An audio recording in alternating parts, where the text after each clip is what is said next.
It is a strange number to say out loud, mostly because I don't feel like a person who has lasted that long. In my head, I'm still somewhere in my late 40s, standing in a kitchen that smelled like floor wax and burnt coffee, wondering when the real part of my life was finally going to start. But then I look at my hands. They're thin now, the skin like parchment paper that's been folded too many times. And I realize the time didn't just pass, it's gone. People think that when you get to this age, you spend your time thinking about the things you did, the mistakes you made, the money you lost, or the jobs you didn't take. But that isn't it, at least not for me. I sit here in this chair watching the light move across the carpet, and the only thing that actually carries any weight is the silence I kept. My greatest regret isn't a failure of action.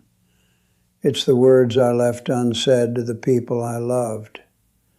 Thousands of sentences that I carried right up to the edge of my lips and then swallowed because I thought they weren't necessary, or because I was embarrassed, or because I simply assumed there would be another Tuesday. I spent most of my life under the impression that there was a massive reservoir of time waiting for me. I thought that later was a place I could visit whenever I felt ready. But later is a trick. It's a ghost.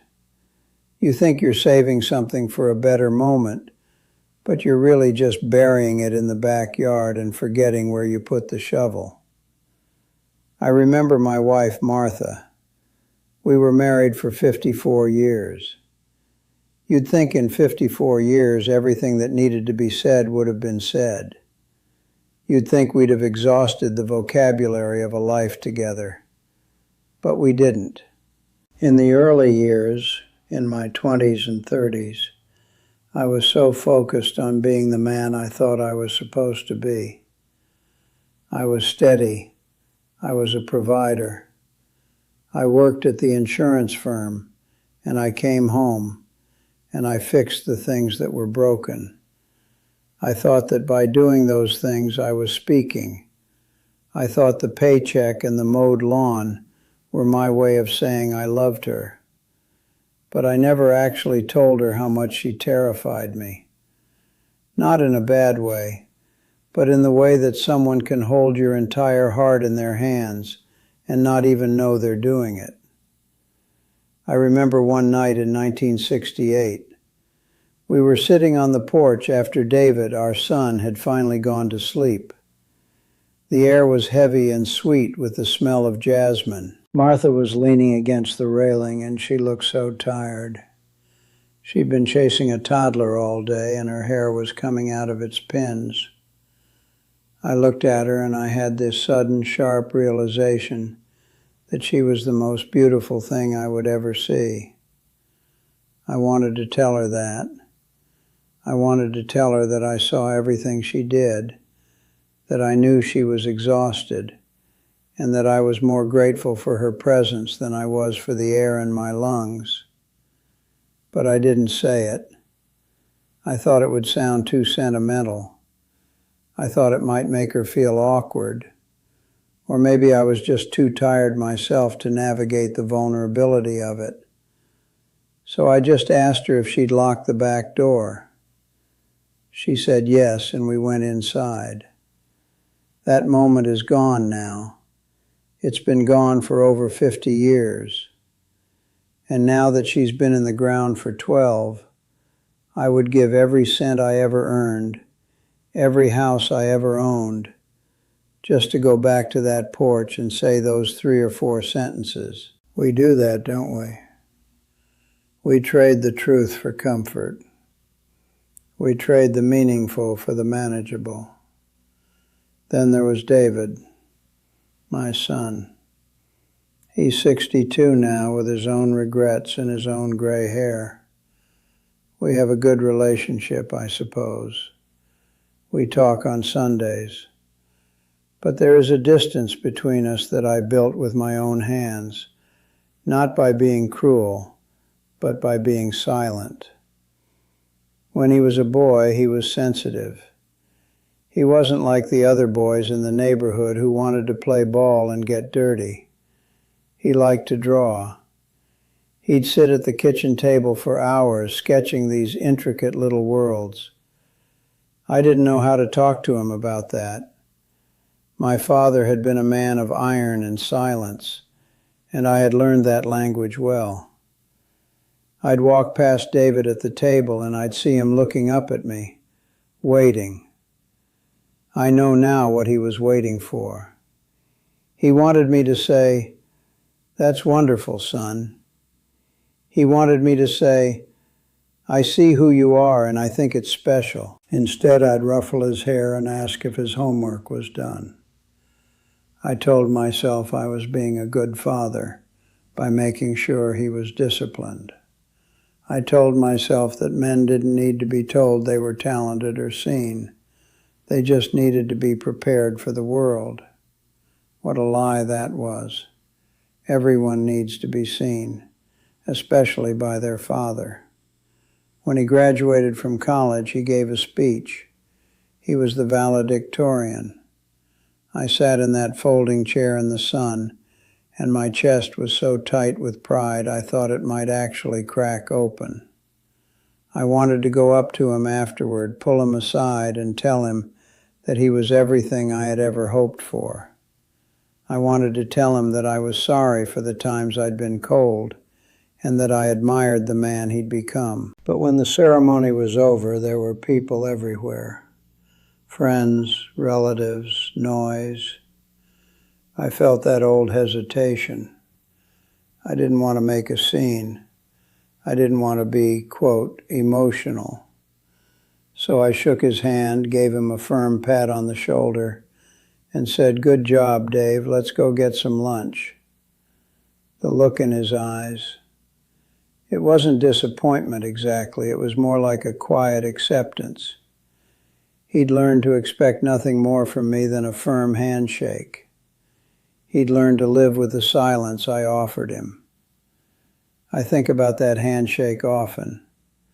I think about the weight of the words I kept inside my chest that day. They were so heavy, but I chose to carry them instead of letting them out. Now, they've turned into lead. It's not just the big moments, though. It's the small ones. I remember my father's funeral. I was 45. He was a difficult man, and we hadn't always seen eye to eye.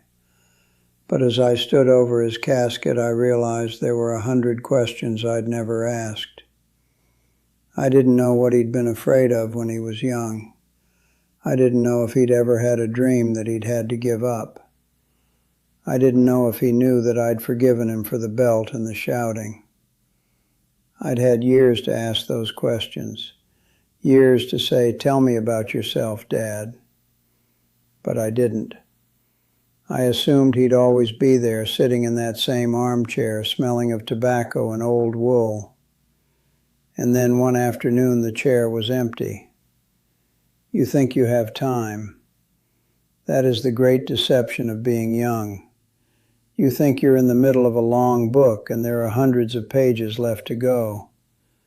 But some of the chapters are much shorter than you think.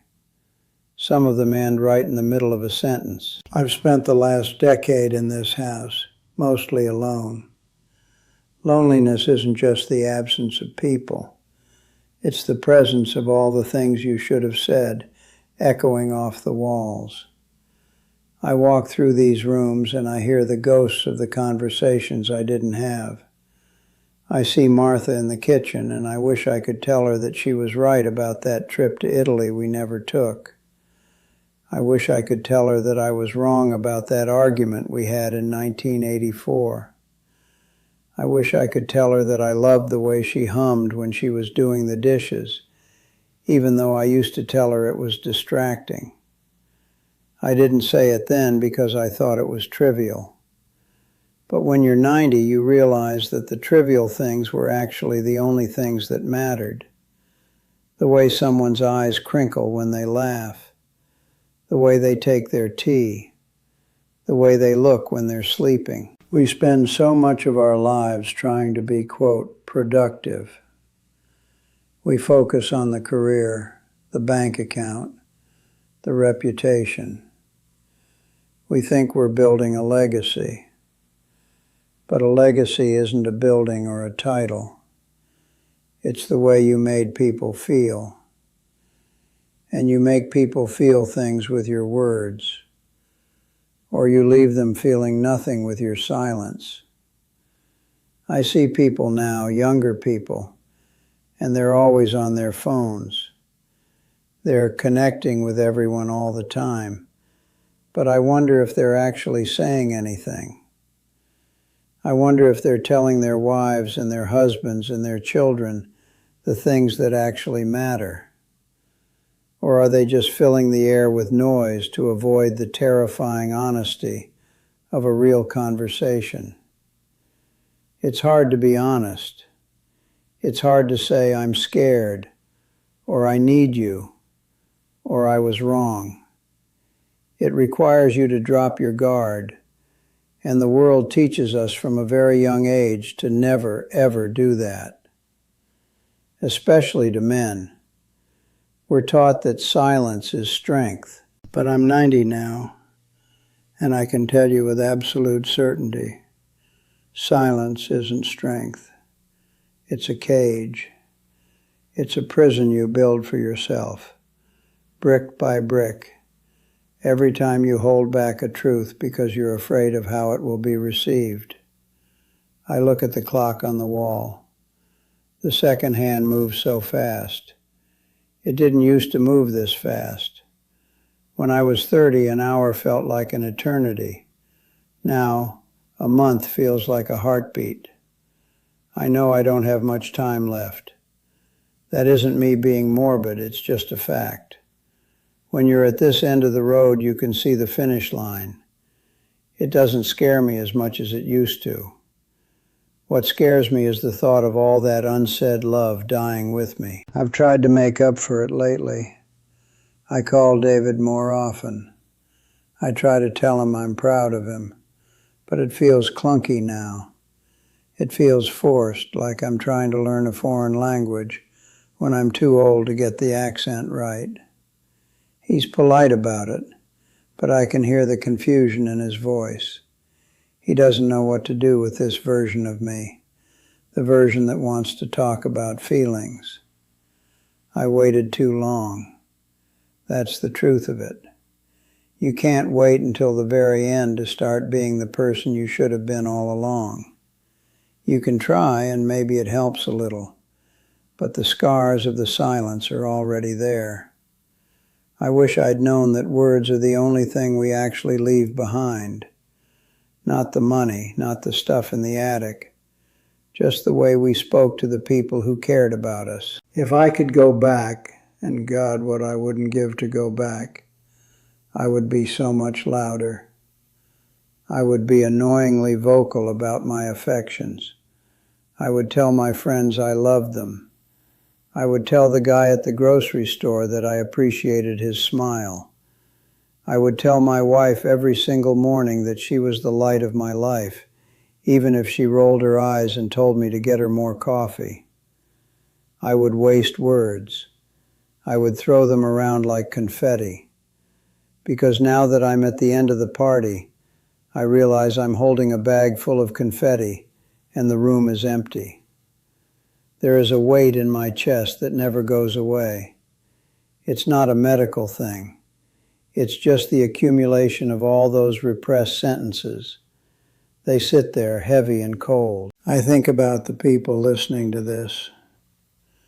You're probably in your car or at your desk, or maybe you're lying in bed.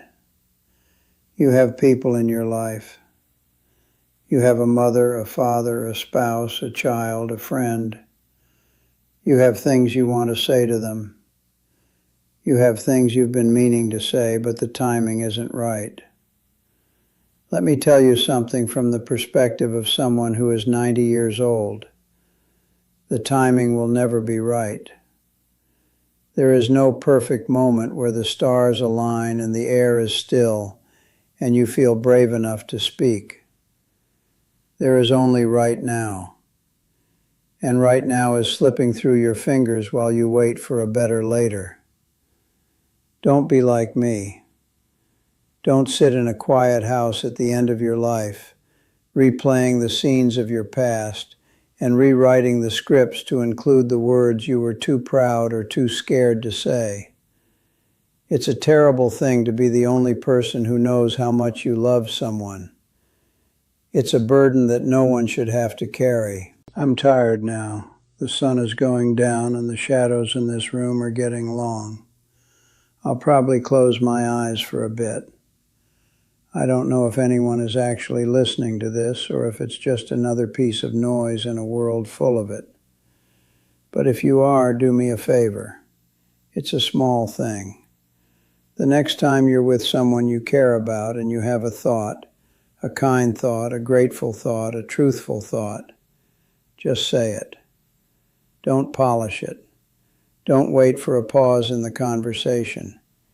Just say it, even if your voice shakes, even if they look at you funny, even if it's awkward. Because the awkwardness of saying too much is nothing, absolutely nothing, compared to the devastation of having said nothing at all. I've lived 90 years. I've seen empires rise and fall. I've seen technology change the world in ways I couldn't have imagined. But the human heart, it hasn't changed a bit. It still needs the same thing it's always needed. It needs to be told it matters. I think I'll go to sleep now. My house is quiet and the words I have left are few. I wish I'd used them when I had the chance.